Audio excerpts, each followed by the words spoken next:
बिस्मिल्लाहिर्रहमानिर्रहीम। अस्सलाम वालेकुम नाज़रीन, उम्मीद आप खैर खैरियत से होंगे। 40 अरब रुपए बड़े पैसे होते हैं। वैसे तो 500 अरब रुपए भी बड़े पैसे होते हैं। 169 अरब रुपए भी बड़े पैसे होते हैं। अब आप सोचेंगे ये बड़े बड़े पैसों की बातें हो रही हैं तो ज़रूर आवाम के को फ़ायदे की बात होगी।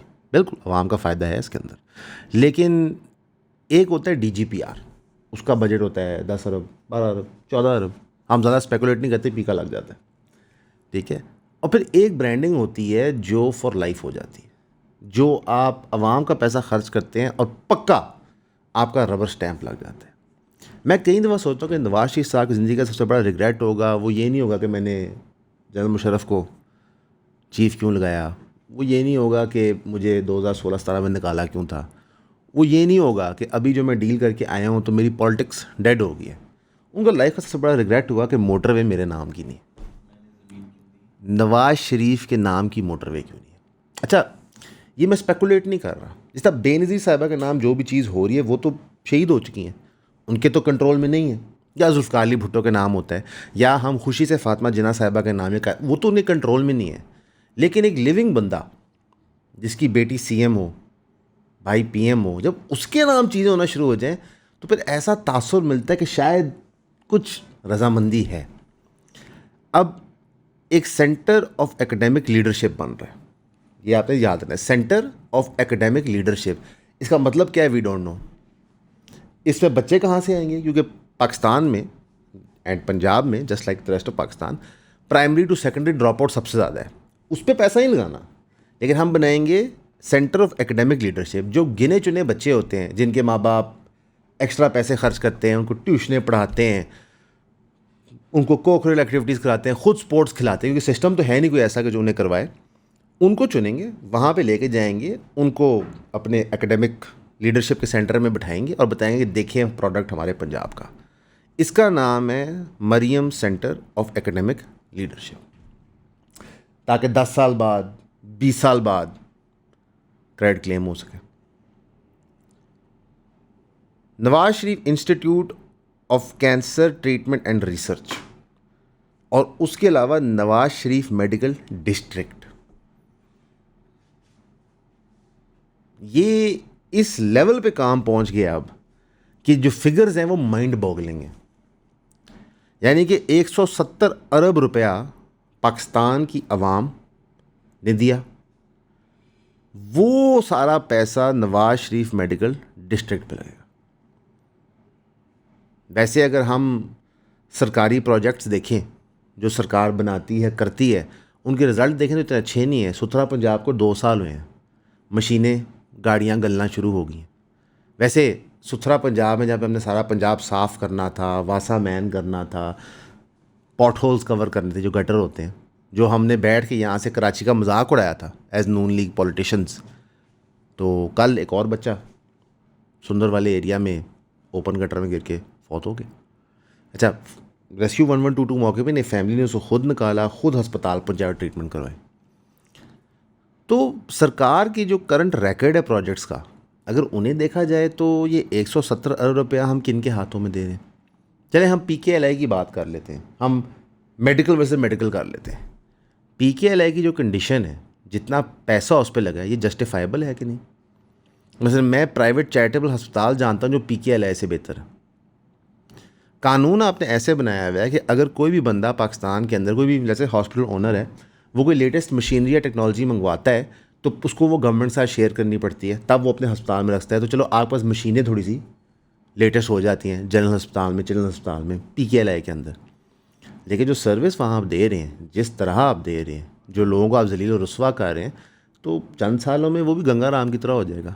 लेकिन पैसा उस पर आपने चोखा लगाया होगा, नाम अपने प्लैक के आपने हर जगह लगाए होंगे।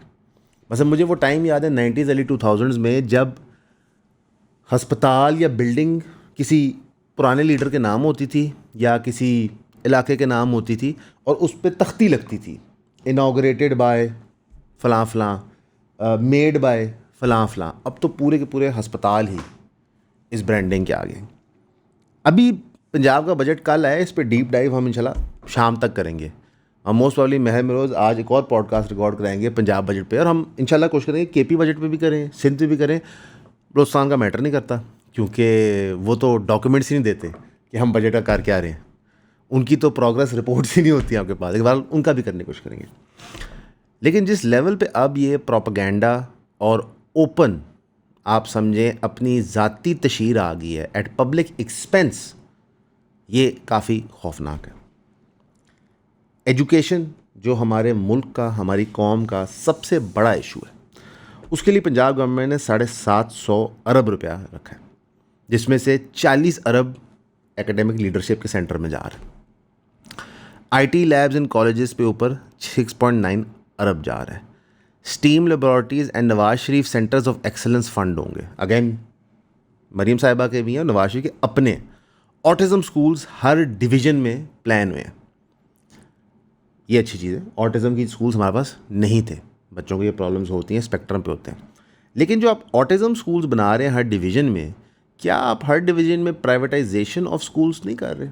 आपको याद होगा कि पूरा प्रोग्राम था नून लीग का 2-2.5 साल पहले कि उन्होंने स्कूल्स को रिवैम्प करना है। साल एक उन्होंने उसमें पैसे लगाए, उसके बाद डिसाइड किया कि जो उनके चचा की पॉलिसी थी प्राइवेटाइजेशन की वही ठीक है।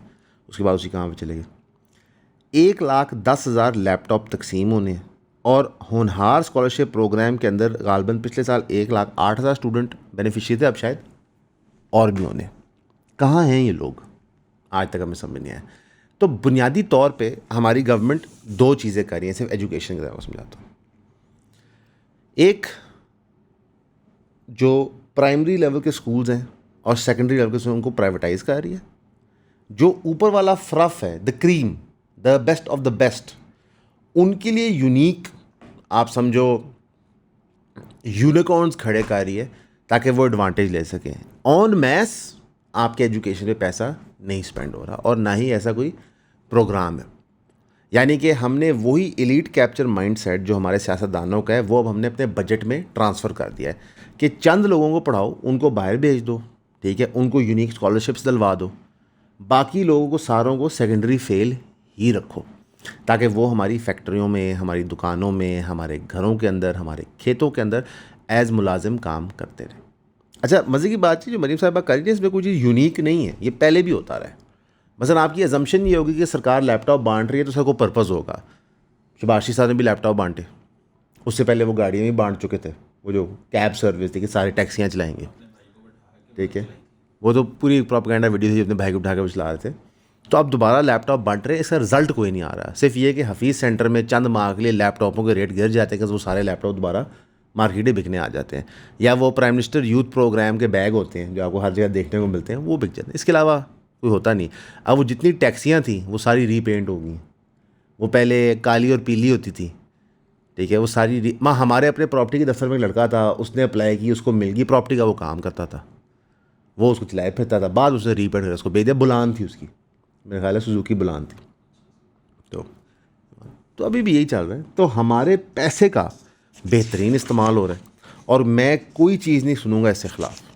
ये नहीं हो सकता कि हमारी मरीम नवाज़ साहिबा जो सीएम है वो पैसों का मिसयूज़ करें। देखिए, एक चीज़ होता है चोरी करना, एक चीज़ होता है कि ये समझ ही ना होना कि पैसे लाग का आ रहे हैं। यानी कि अगर हम मसा पैसों को चोरी से बचाते हैं तो फिर हमारे सियासतदान और ब्यूरोक्रेट्स माशाल्लाह इतने केपेबल हैं कि वो उस पैसे को ऐसी जगह जाकर लगाते हैं जिसका फ़ायदा वल्लाह आलम हमें नहीं पता किसको होता है। इनफैक्ट जी जी जी जी, सही कह रहे हैं, सही कह रहे हैं। बस जी, क्या करें, आपकी दुआएं हैं, बड़ा अच्छा रहता है। नहीं नहीं नहीं सर, नहीं नहीं नहीं, हम हेलो, हम सरकारी गवर्नमेंट कैंपेन नहीं करते। नहीं नहीं, शुक्रिया। गाइस, बात ये है कि सरकार देती है बहुत सारे पैसे, मसला ये है कि हम ले नहीं सकते। क्यों? क्योंकि हमने सरकार की करनी होती है तनकीद, हमने आपको कोशिश करनी होती है बताने की सच। तो उसके लिए हम क्या करें? दुकान तो चलानी है, एसी भी बंद करना पड़ गया क्योंकि लाइट की फ्लक्चुएशन हो रही है, स्टेबलाइज़र भी ख़रीदने हैं, तो इसके लिए आप लोग हमारी मदद करते हैं। 3000 की सब्सक्रिप्शन वो वाहिद चीज़ है जो हमें अलाउ करती है रन करने के लिए। हमारे मैट्रिक्स के मेंबर्स जो इस ग्रुप में हैं उनको डेली की 2 से 3 वीडियोस मिलती हैं एक्सक्लूसिव टॉपिक्स पे जो किसी और के पास नहीं जाती। तो भाई, अगर आप चाहते हैं हम सरकार को बिक जाएँ तो इशारा कर दें, नहीं तो 3000 की सब्सक्रिप्शन खरीद लें। शुक्रिया। तौफीक भट्ट साहब ने एक टर्म कही थी, ब्यूरोक्रेट्स, ठीक है, ये तौफीक भट्ट साहब हैं, उन्होंने कही थी, मेरी टर्म नहीं है। ये कॉलमिस्ट हैं, सीनियर जर्नलिस्ट हैं, और मैं रोज़ ऑफ कैमरा कह रहा सर ये पहुंच इनके ऊपर तक है। ऐसे ही है, वैसे भट्टी साहब की पहुंच काफ़ी है, लेकिन उन्हें भी अजय उनसे भी सीनियर है। ठीक है। उनके खिलाफ बाबर अमान बाबर ने एप्लीकेशन फ़ाइल की कि ये ब्यूरो करप्ट्स की स्टेटमेंट दे के इन्होंने derogatory, demeaning and defamatory statement दी है। इसने इंजर किया the reputation of the Pakistan administrative service PS and it's officers. मेरा एक मासूमाना सवाल है, ब्यूरोक्रेट्स की कोई इज्जत होती है? हम आवाम से पूछते हैं ना, लाइक हम एक करते हैं, हम सड़क पर जाते हैं, हम पूछते हैं कि यार आप असिस्टेंट कमिश्नर, डीसी, एसएचओ के बारे में क्या सोचते हो? तो बस फिर हमें मारिएगा ना, लेकिन जो वो लब कुशाई करेंगे हमें कुछ तो सेंसर करना पड़ेगा, जो बाकी लफ्ज़ बच जाएंगे वो हम आपको चला के दिखा देंगे। खैर, इसके ऊपर तौफीक भट्ट साहब के जो वकील हैं उसामा खावर, उन्होंने कहा कि जनाब ये एनसीसी का नोटिस वायलेट करता है इस्लामाबाद हाई कोर्ट की जजमेंट कि there is no defamation of institution. तो ये आपका ओवरऑल एक लेवल हो चुका है कि ब्यूरो करप्ट्स की स्टेटमेंट के ऊपर जनाब बर्दाश्त नहीं हुई, मुकदमा कर दो। वैसे मैं समझता हूँ एनसीसी का मुकदमा तो सॉफ्ट है, शुक्र है सेडिशन चार्जेस नहीं लाग दिए। पता नहीं चला कि ये भाई भी एंटी स्टेट है। अभी एंटी स्टेट वाली बात में क्यों करें, मैं आगे तफसील में इंशाल्लाह बताता हूँ। बड़े बड़े वकूए हुए हैं कल के दिन मंसूर अली खान साहब के बकौल, इमरान रियाज खान के बकौल डीजी आईएसपीआर और आईएसपीआर के महकमे की मुलाकात हुई है सहाफ़ियों के साथ, जिसके बाद उन्होंने बाहर आके प्रोपेगेंडा शुरू किया। हम भी रात से नोट करते कि प्रोपेगेंडा हो क्या रहा है। हमें बताया गया कि पाक अफवाज ने पहली दफ़ा स्टेटमेंट दी है आज़ाद कश्मीर के बारे में। उन्होंने बताया कि हम आज़ाद कश्मीर के लोगों के साथ हैं, हम उनके राइट्स में बिलीव करते हैं। जम्मू कश्मीर में बहुत बुरा हो रहा है, जो मकबूजा कश्मीर है बहुत बुरा हो रहा है, जो सच है बात, इसमें कोई झूठ नहीं। और आज़ाद कश्मीर में जो वहाँ पे सिविलियन गवर्नमेंट है वो पूरा कोशिश कर रही है इस मैटर को रिजॉल्व करने के लिए, लेकिन वहाँ पे जो शरपसंद नासिर हैं उनके ख़िलाफ़ डील करने के लिए हम हार्ड स्टेट भी बांध सकते हैं। मेरा एक मासूमाना सवाल है, आज़ाद कश्मीर का स्टेटस ये है कि वहाँ की गवर्नमेंट अपनी होती है, वहाँ की जुडिशरी अपनी होती है, वहाँ पे सिक्योरिटी के कुछ फंक्शंस हम परफॉर्म करते थे, तो वहाँ पे हमारी पाक अफवाज क्यों जाएगी प्रोटेस्टर्स पर क्रैकडाउन करने? नंबर 1। नंबर 2, हमें आज तक नहीं समझ आया कि वहाँ पे रेंजर्स क्यों गई थी। नंबर 3, में आज तक नहीं समझ आया कि कौन ये मान सकता है कि आज़ाद कश्मीरी गवर्नमेंट जो है उसकी इंटरफेरेंस इस्लामाबाद से नहीं होती। कौन ये मान सकता है? ठीक है, मैं कोई मानता है इस बात को? अगर कोई मानता है तो मैं मान खाऊँ, लेकिन वैसे अवाम कोई ऐसा नहीं लगता, और आज़ाद कश्मीर के लोगों को भी ऐसा नहीं लगता। और आज़ाद कश्मीर के लोगों की ऐसा कौन सा मुतालबा है जो इतना प्रॉब्लमेटिक या डिफ़िकल्ट है? वहाँ पे बताया गया कि जनाब हम 2 साल से इनसे डील कर रहे थे, बता रहे थे, समझा रहे थे, गवर्नमेंट के जायज़ मुतालबात मानती थी, लेकिन फिर भी ये शरपसंद नासिर अब लोगों को उकसा रहे हैं रियासत के ख़िलाफ़। अच्छा, इसके ऑपोजिट बयानात देख चुके हैं हम, आप भी देख चुके हैं कि JAAC जो अवामी एक्शन कमेटी है वो क्या कह रही है। पर ये बयान आ गया। ये बयान अमूमन दिया जाता है कि ताकि लोग जाके मार्केट में जहन साजी करें। ठीक है, इसी मीटिंग के अंदर बताया गया कि जो BYC है वो भी इस तरह कवर ऑप रन कर रही थी दहशतगर्द तंजीम के लिए, जो मुल्क के अंदर शरपसंद नासिर थे उनके लिए। अच्छा, मज़े की बात यह है कि वहाँ पे बात हुई कि हमने आपको एविडेंसेस दिखाए, इसके लिए क्या है, पता नहीं किसको दिखाए। आज तक मारंग बलोच के ख़िलाफ़ मुकदमे की तारीख नहीं लग पाती। वो वहाँ पहुँच जाती है, जज साहब चले जाते हैं, तो अगर हमने उनको कन्विक्ट करना है because they have cause sedition या एंटी स्टेट है, तो वी प्रेजेंट दी एविडेंस, हम दिखाएंगे जनाब ये एंटी स्टेट है। मसलन हमें सारी उम्र लगा कि ईमान मज़ारी जो है वो एंटी स्टेट है, मुकदमा उसके ख़िलाफ़ क्या किया हमने? तौहीन का। तौहीन के मुकदमे में हमने उस बच्ची को 17 साल सज़ा दे दी। हाँ, लेकिन सज़ा तो अनाउंस हो चुकी ना, 17 साल सज़ा लगी। तो हमने कहा ये एंटी स्टेट है, फिर उस पर मुकदमा बनाया तौहीन का। तो वो एंटी स्टेट कैसे है? वो सारे सहाफ़ी बताना चाहेंगे एंटी स्टेट कैसे है। जिस हमें बताया गया कि इमरान खान साहब इकॉनमी को डिफ़ॉल्ट करने लगे थे और मुल्क का दिवालिया हो जाना था। इकॉनमी तो अभी डिफ़ॉल्ट हुई पड़ी है। तो इमरान खान साहब पे जो तोहमत लगाई गई थी, निकला उसमें से क्या था? कुछ और। ये बड़ा क्लासिक टूल है। असल में हमारी मिलिट्री इस्टेब्लिशमेंट हमेशा सहाफ़ियों को मिलती है, उनको पेट्रनाइज़ करती है, ब्यूरोक्रेट्स को पेट्रनाइज़ करती है, जैसे सुकद्दीन को बताती है ये सियासतदान बहुत बुरे हैं, मुल्क सियासतदान ने बनाया, आइन सियासतदान ने बनाया, मेजर डेवलपमेंट प्रोजेक्ट सियासतदानों के दौर में हुए। ये जो मोटरवे जिस पे आप सारे इतना खुश होते हैं, ये सियासतदान ने बनाई है, ये को मिलिट्री रूल में नहीं बनी। इनफैक्ट मिलिट्री रूल में क्या होता था, अयूब खान हो या याया खान हो, ज़ियाउल हक साहब हो या मुशर्रफ साहब हो, जब डायरेक्ट मिलिट्री रूल था, इन सारों के अंदर सिर्फ अमेरिका की खुशनुदी होती थी। That's it. आप अपनी सर्विसेज देते थे उनको इन द रीजन, ये मेजर गेम होती थी। बाकी कौन से डेवलपमेंट वर्क्स हुए हैं? क्या चीज़ थी? कुछ भी नहीं। और अयूब खान के दौर में तो सियासतदानों के पास स्पेस थी, वही सियासतदान प्लान्स बनाते थे, वही सियासतदान बताते थे ऐसे करना है, ऐसे करना है, ऐसे करना है। तो अयूब खान तो सेक्रेटरी होता था ऊपर। असल में हमारी जो मिलिट्री स्टैब्लिशमेंट ये भूल गया है कि जो आइडियाज़ होते हैं वो आवाम से ही आते हैं, और सियासतदान भी ज़्यादातर आवाम से ही आते हैं। आपने सिर्फ चलें उसकी इन्फोर्समेंट करनी होती है या प्रोटेक्शन देनी होती है, आइडियाज़ आप नहीं दे सकते। इसलिए तो हम देखते हैं कि फिर अहद वफा जैसे ड्रामे बनते हैं कि जब आइडियाज़ आप खुद देना शुरू करते हैं कि everybody bad only army man good, majority of Pakistan फ़ौज में नहीं है तो क्या वो सारे बुरे हैं? ये वही वाली बात है कि जनाब केपी में भी एंटी स्टेट लोग हैं, बलूचिस्तान में भी हैं, अब तो पता चला जीबी के अंदर भी हैं, अब आज़ाद कश्मीर के अंदर भी हैं। तो पीछे कौन बचा? पंजाब और सिंध। पंजाब के 10,000 बंदे जो एंटी स्टेट हैं 9 मई के बाद आपने अंदर कर दिए, तो चलिए यहाँ भी एंटी स्टेट बंदे आ गए। मुझे तो नहीं पता था कि कुछ हमारे हमसाए एंटी स्टेट हैं। सिंध के अंदर जब आपने लेफ़्ट की तहरीकों को तबाह करना था 60s और 70s के अंदर, तो आपने उन सबको एंटी स्टेट करार दिया था। तो एंटी स्टेट तो माशाल्लाह पाकिस्तान के हर कोने में बैठे हुए हैं, माशाल्लाह माशाल्लाह माशाल्लाह। तो जो ये एंटी स्टेट का टैग अब आज़ाद कश्मीर के लोगों पे आप लगा रहे हैं, एट द सेम टाइम आप अपने मीडिया चैनल्स के थ्रू ये बताना चाह रहे हैं कि जनाब अमन के ख़िलाफ़ हार्ड स्टेट वाला काम होगा, करें, अच्छी बात है।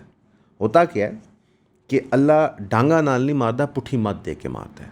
बिकॉज आप सहाफ़ी गायब कर लें, आप बंदे उठा लें, इकोनॉमिक कमबैक तो नहीं हो सकता ना। क्या मेरोज़ भाई ये सेफ़ टू से है कि कंप्लीट मीडिया कैप्चर हो चुका है?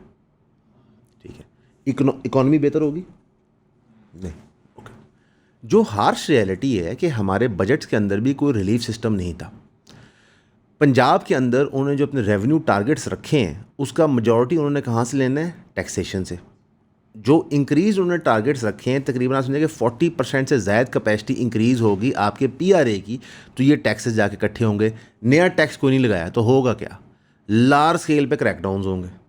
पीआरए को ज़ाहिर है प्रेशर होगा गवर्नमेंट से, जाकर टैक्स इकट्ठे करो। वो क्या करेंगे? वो कारोबारियों पे, नौकरी पेशा पे प्रेशर डालेंगे। ठीक है, आप एक तरफ से कहते हैं हम इंडस्ट्रियलिस्ट हैं, हम इंडस्ट्री रिवाइव करेंगे, दूसरी तरफ से आप पीआरए को एक रेडिकुलस टारगेट दे देते हैं कि ये पूरा करके लाओ। वो कहाँ करेंगे? वो छितर पोला करेंगे। और जब जब ब्यूरोक्रेट्स, नॉट ब्यूरोक्रेट्स, वो टर्म गलत है, ब्यूरोक्रेट्स, ठीक है, इस काम में जाते हैं तो क्या होता है? करप्शन। जिस तरह हमने देखा कि पंजाब पुलिस 9 मई के बाद लोगों से रिश्ते लेती थी, जिस तरह सीसीडी के ऊपर एलिगेशंस लगाई जाते हैं कि ये पैसे लेते हैं और देते हैं लिस्टें में नाम निकलवाने के लिए। जिस तरह आपने देखा कि सियासतदानों के साथ जो नेक्सस ब्यूरोक्रेट्स ने बनाया, उसके तहत दे बिकेम बिलियनियर्स। खुद आप करप्शन स्कैंडल्स उनके एक्सपोज कर रहे होते हैं। अभी सिंध में से एक 20-22 अरब का स्कैंडल निकला है, मिनिस्टर साहब ने खुद बताया कि मेरे डिपार्टमेंट में हो रहा है, सईद गनी साहब है। ठीक। सो द रियलिटी इज़ कि आप इनको लाइसेंस टू किल दे रहे हैं। एक लाइसेंस टू किल दिया हमने सीसीडी को, अब एक लाइसेंस टू किल दे दिया हमने ब्यूरोक्रेट्स को कि भाई खुद भी कमाओ, इकट्ठा भी करो, सानू भी एडजस्ट करो। तो कैसे होगा business? How will business happen? हमें नहीं पता। ये उसी तरह बिजनेस होगा जिस तरह ट्रंप का पीस मुआहदा हुआ है। अब वो जो अमन ट्रीटी हुई है इनकी ईरान के साथ, वो आहिस्ता आहिस्ता खुल रही है। रोज़ एक नया चमाटा पड़ता है ट्रंप को। इसलिए हमारे दिलों में एक डर है कि ये पीस ट्रीटी कायम नहीं रहनी। इसमें तो लिटरली आप समझें कि गालियाँ हैं ट्रंप के लिए। मसलन ट्रंप और ईरान और अमेरिका ने अग्री किया कि वो एक दूसरे की इंटरनल सियासत में इंटरफेयर नहीं करेंगे। आपको याद होगा कि इन्होंने तो पूरी रजीम चेंज करनी थी, ईरान का निज़ाम उखाड़ के फेंकना था, और यहाँ पे तो एक सेकुलर लिबरल डेमोक्रेसी आनी थी, headed by the monarch, x monarch. तो उन्होंने कहा जी हम इंटरफेयर नहीं करेंगे। अल अरबिया इंग्लिश के मुताबिक उनके पास भी कॉपी आ गई, जो बाय द वे काफ़ी सिमिलर है टू द इजराइल चैनल 12 वाली कॉपी। मैं इजराइल चैनल 12 की बताना चाहूँगा।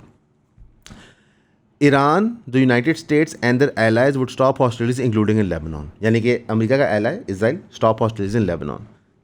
मज़े की बात, पिछले 2 दिन में जब से ये ट्रीटी साइन हुई है तो लेबनान के अंदर, अल्लाह आपका भला करे, गालबन 2 से 3 अटैक इजराइल ने किए।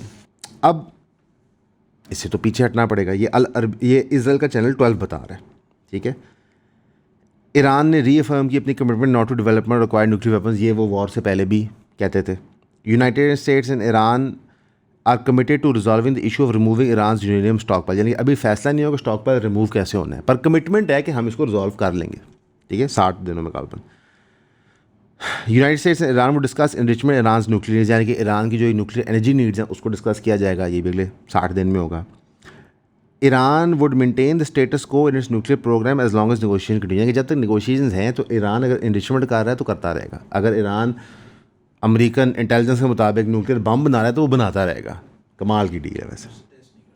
हाँ, मतलब टेस्ट तो हो ही जाता है, पब्लिकली टेस्ट नहीं कर सकता। ठीक है, United states would lift the naval blockade, refrain from imposing new sanction and not reinforce it's forces in the reason during negotiation of the final agreement, यानी कि हरमूज भी खुला, सैंक्शंस भी कोई नहीं लगेंगे, और जब तक नेगोशिएशंस हो रही हैं तो वहाँ पे अपनी फोर्सेज हैं उनका रीइंफोर्स नहीं करेगा, उनकी मिकदार भी कम करेगा।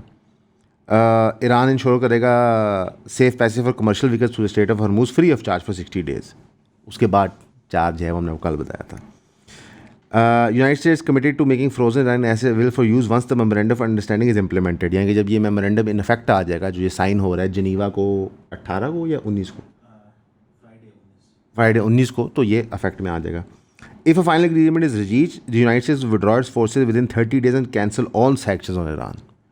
ये तो ओबामा ने भी नहीं किया था, हैं जी, सारी सैंक्शन ख़त्म और वो अपनी फोर्सेज विड्रॉ कर लेगा। अजीब मज़ू नहीं आया। Any final agreement would include a plan to establish a $300 billion fund for Iran's reconstruction. Washington would grant Tehran temporary sanction waivers to sell oil during negotiation. यानी कि ईरान अपना तेल भी बेच सकता है, या अल्लाह पाकिस्तान थोड़ा सा ख़रीद ले। Negotiation will be held between Iran and Oman with the participation of the Persian Gulf to define arrangements regarding shipping and maritime service. ये वो टैक्स की सर्विस है सर। इसके अंदर जो इसराइल रिपोर्ट कर रहा है चैनल 12, मैं नहीं कर रहा, हमने अल अरबिया का सोर्स नहीं लिया, ठीक है, जो न्यूज़ चैनल है जो ये रिपोर्ट कर रहा है, इसमें कहाँ पे अमेरिका की विन है। ठीक है, अब CNN बता रहे जो $300 बिलियन हैं ये असल में ट्रंप नहीं देगा, ये कोई और देगा, इसमें मिडल ईस्ट नहीं, ये बेमायनी है। ये पैसे पहले ईरान के पास थे नहीं जो अब इनको शायद मिल रहे हैं। रियलिटी ये है कि CIA डायरेक्टर जॉन रैटक्लिफ कहते हैं, उन्होंने ट्रंप को इन्वॉल्व किया था कि US intelligence suggest Iran may not be willing to make the nuclear concession required in final agreement, यानी कि ईरान को ट्रक की बत्ती नीचे लगा रहा है।